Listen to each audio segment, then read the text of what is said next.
ए जनाब मिस्त्री मोहम्मद अकरम है। ये जनाब साइकिल पंचर लांदा है। इस सी जनाब मेरे साइकिल की भी तबाही चाहिए, फिर मैं तो चले वहाँ साइकिल बेच छड़िया। अंग्रेज़ बेचारे दा भी इस साइकिल का इतना एक बिल बनाया जी, उस बेचारे भी साइकिल बेच के तो भी जट्टा को मुलाजम रह पे। हुण जनाब ये वारदात हुई, इनू किसी बंदे दस्या ब तू शुरिया राय दा आशिक है ते उदी टुट गई जुत्ती। वो जुत्ती कढानी है पाकिस्तान चो।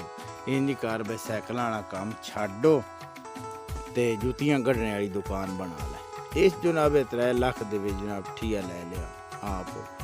हुण जनाब इनू अज हो गए नो 3 साल ये ठिया ला के बैठा। शुरिया राय जनाब आउंदी कोई नहीं पई, इस दी चूक छुटदी काई नहीं पई। हुण जनाब साडी रिक्वेस्ट है, कोई अल्लाह दा नेक बंदा जनाब ये शुरियन जाके गल दस छड्डे भाई ज्यों जानदी जुत्ती ते नवीं असी लैके दे छड़साएं, पाकिस्तान जुत्ती गढ़ाण कोई ना नहीं। ये इंजे जनाब इंतजार दे विच ही इहदी पिछली जिंदगी लग वजे।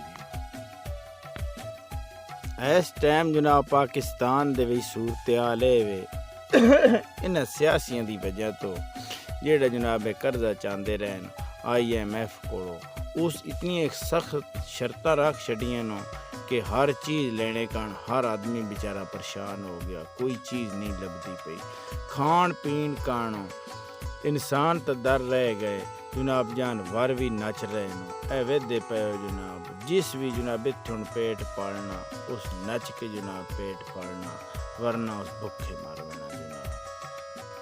अगली वीडियो तक जनाब इजाज़त चाहते हैं। पाकिस्तान जिंदाबाद।